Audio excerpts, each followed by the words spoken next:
The city of Peterborough, which has a population of 75,000, lies 75 miles northeast of Toronto on the Otonabee River. Let's take a visit to City Hall for a welcoming message from Mayor Darrell Bennett.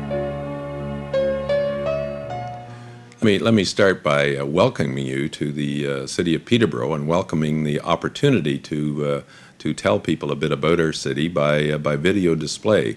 It's a great method of sending the information out, and once it gets out, it stays there. It's spectacular technology, and it's great to be a part of it. The city has lots to offer, and the video that you'll see will give you lots of good thoughts about this great community. The city is named in honour of Peter Robinson, an early Canadian politician who oversaw the first major immigration to the area from Ireland. This plaque is erected in honour of nearly 2,000 Irish settlers who sailed from Cork Harbour under the leadership of the Honourable Peter Robinson and arrived in the area in the autumn of 1825, settling in the town of Peterborough and the surrounding townships.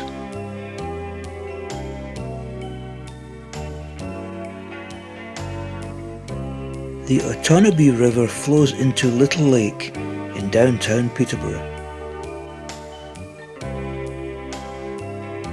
From here, lift lock and riverboat cruises leave daily during the summer months.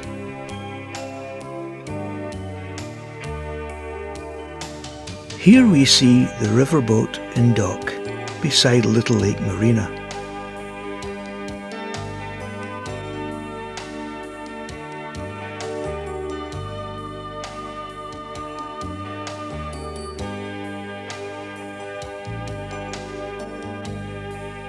The Trent Severn Waterway is the name given to southern Ontario's 240 miles of waterway, utilising 41 locks and 2 hydraulic lift locks.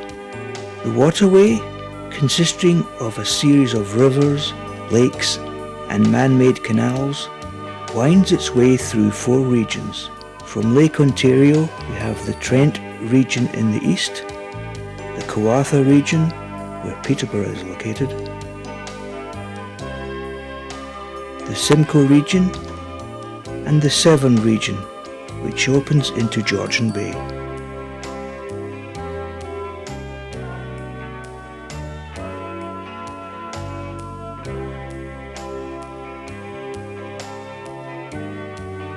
Peterborough Lift Lock, shown here on opening day 1904, with a lift of 65 feet.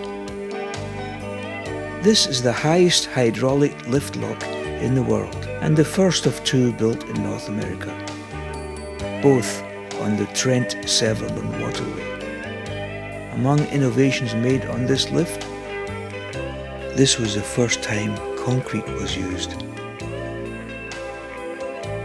Each boat chamber rests on a massive ram which travels up and down the water-filled cylinders.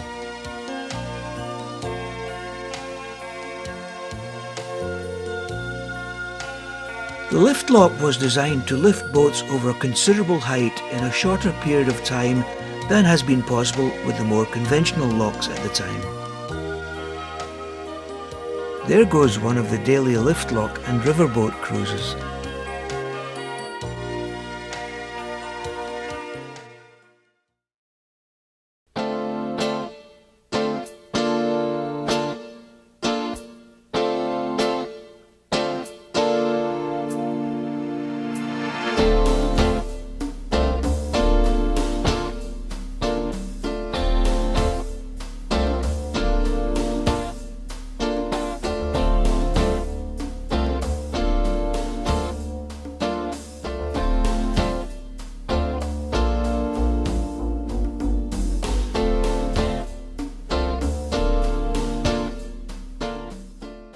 Good evening once again, ladies and gentlemen. Is everybody ready? Yes? My name is Bill Porter from Energy 99.7 and Country 105. We are proud supporters of this year's 25th anniversary. of the Little Lake Music Fest, and I'm proud to introduce you to the Peterborough Pop Ensemble. Barbara Monahan, a prolific composer and arranger and the director of the ensemble, has provided the group with some of its most popular repertoire, some of which you're going to get the pleasure of hearing tonight.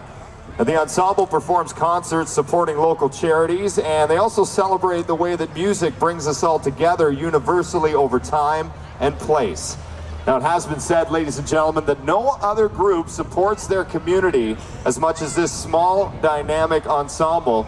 And tonight, they are thrilled to be here at the Little Lake Music Fest and performing for you live. Ladies and gentlemen, put your hands together. Here they come, the Peterborough Pop Ensemble.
If everybody had an ocean across the USA, then everybody be surfing like California. you see them wearing their baggies, Or watch your sandals too.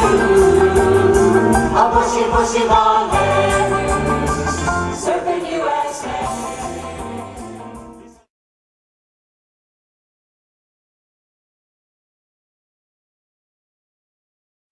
The Canada Day Parade, held on July the 1st, is quite a simple affair compared to an American 4th of July parade, particularly in a small town like Peterborough.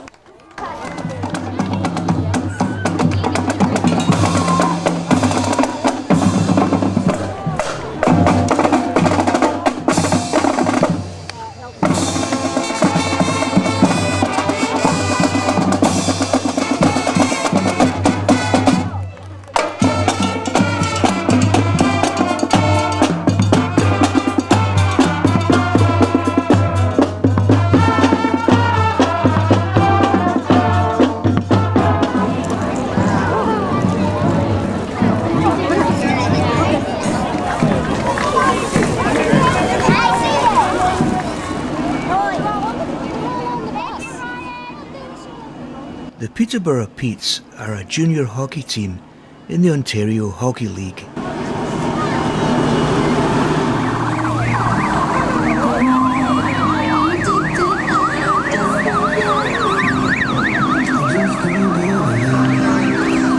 Happy Canada Day!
The Canadian Canoe Museum in Peterborough houses the largest collection of canoes, kayaks, and related artifacts in the world. Much more than canoes, the high-quality exhibits are designed to walk you through Canada's history by telling the story of the Aboriginal peoples who all depended on Canada's extensive waterways as the highways of the north.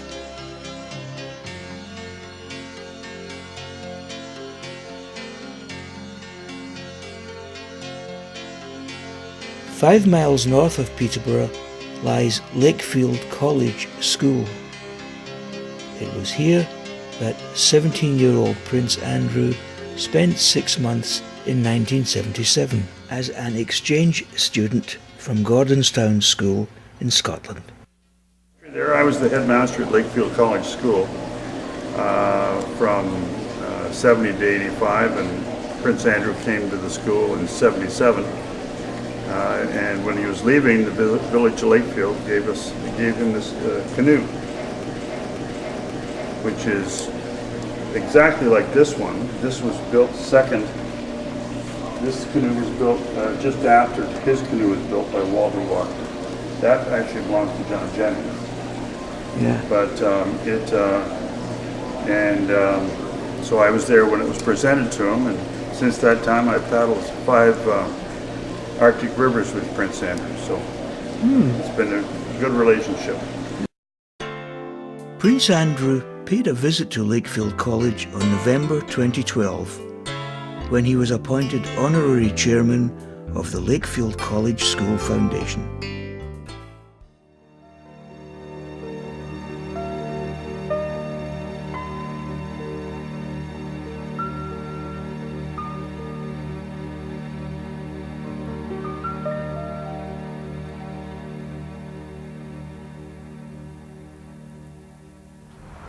Good morning, everyone.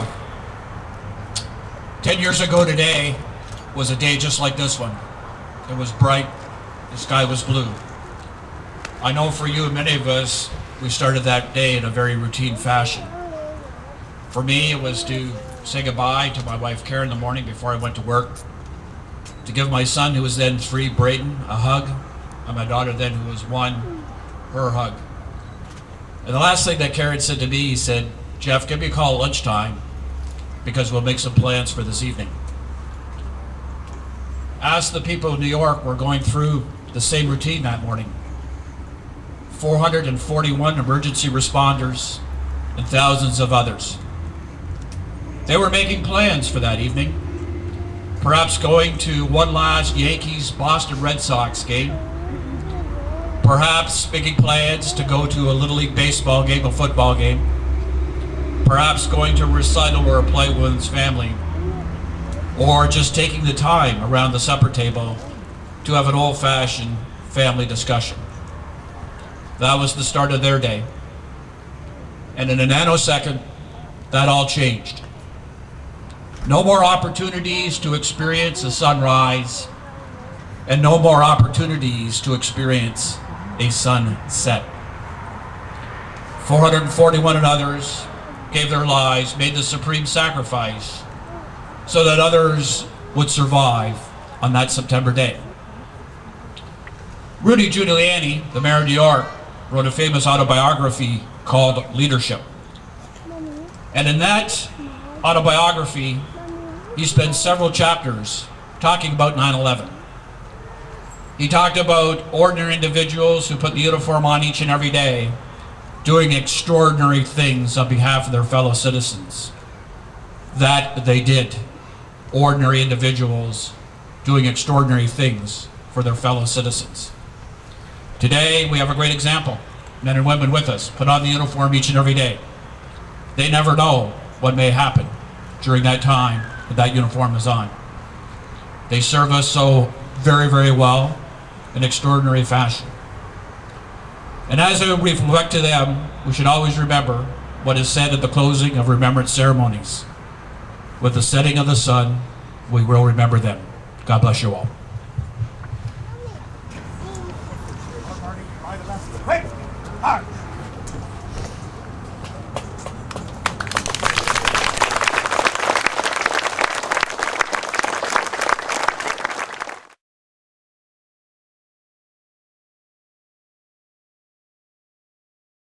This pumper is the first gasoline-powered pump. In other words, a pump that pumps the water. It's the first gasoline-powered pump that the city of Peterborough owned. It was built for the city back in 1927 by the France company. It was in service for about 20 to 25 years, and then it was sold to the Baltimore Township Fire Department, and it was used for another additional 8 or 9 years there. Then it was put out to pasture, and it was discovered in a field by the Holden brothers of Port Hope, who have the firefighter museum.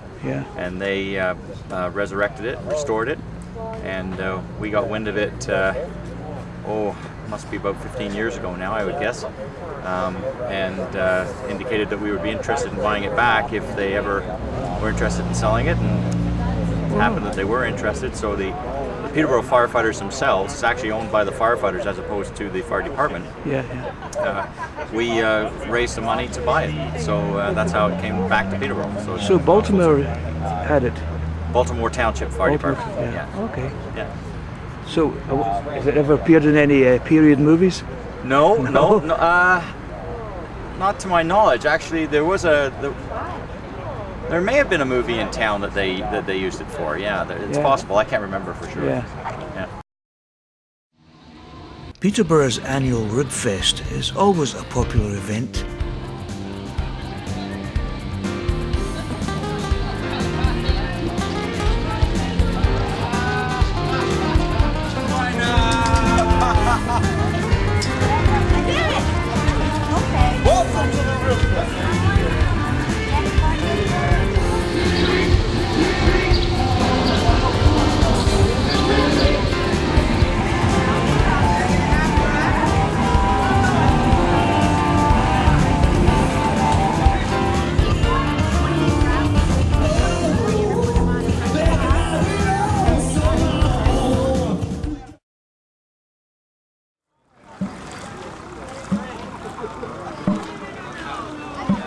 For the last 12 years, Peterborough has held a Dragon Boat Festival, which helps raise money for breast cancer care. Joseph Delamora and his Peace Matter crew are going to be taking the water today. It's Joe's 5th year running flyers, paddle pumpers, DAC wake makers.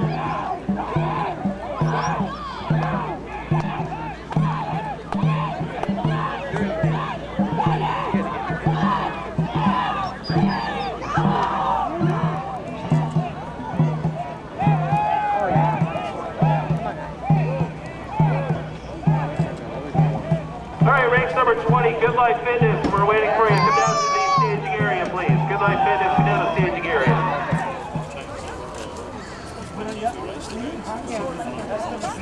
All right, race number 19, starting to make their way down the starting line. And lane 1 of Morello's, the Giga Maniacs. 5th year, racing for Morello's, your independent grocer on the SS Street East of Peterborough. The first 4 years.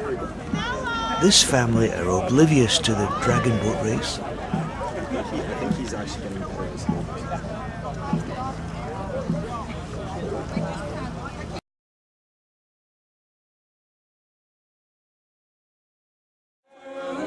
You got me wanting you.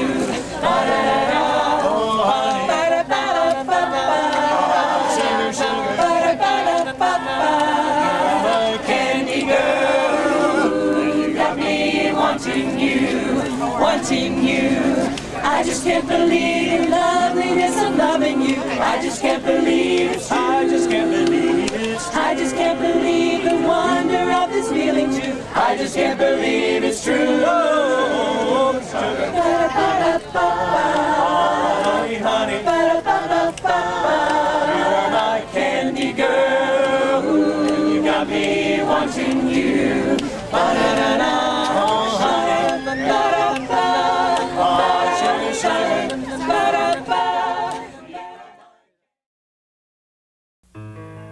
Hutchison House is one of the oldest limestone houses in Peterborough. It was built by volunteers in 1837 for Dr. John Hutchison, a native of Kirkcaldy, Scotland, and Peterborough's first resident physician. A tour guide gives us some background. The house was built in 1837 for Dr. John Hutchison and his family. Dr. Hutchison came from a little town in Kirkcaldy, Scotland, and studied to become a doctor at the University of Glasgow and the University of Edinburgh. And then he came to North America in 1817, started in New York, moved up to Peterborough in 1818, and then practiced in this area, and then eventually moved into Peterborough proper in 1830. About 1835 or so, the town was getting bigger. Doctors in that time weren't often paid with money. It was in exchange of goods for services. So he was thinking of moving the family to Toronto. At the time, it was him and his wife and their 5 boys, and they were living in a one-room house, and it was kind of crowded. So he was thinking of moving, but the community really wanted him to stay. So we sort of, what they said, you know, what would it take for you to stay in town? And he's like, I would like a bigger house. So he had bought the land. Some of the material was donated, some of it was paid for. This house at the time was also known as the Bonfire House, because the families would go to work during the day, and then after their working day was done, they would come here and they'd work on building the doctor's home after their own jobs. So often at night they'd have to light bonfires so that they could see how they were working.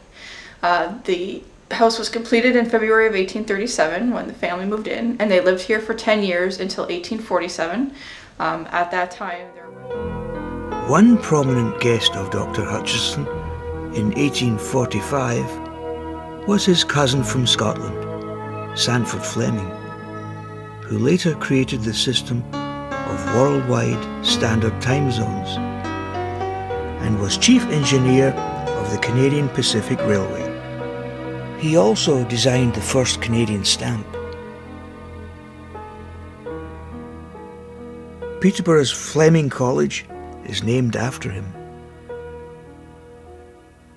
The one and only Jean Kelly's father, James Kelly, was born here in Peterborough. He moved to the States and married Harriet Curran in 1906. Jean, the third of 5 children, was born in Pittsburgh in 1912. During the 1920s, Jean's father was Al Jolson's road manager. The main street in downtown Peterborough is George Street, and we can see the clock tower, the most prominent feature in town. In this area of downtown, we see the outdoor restaurants.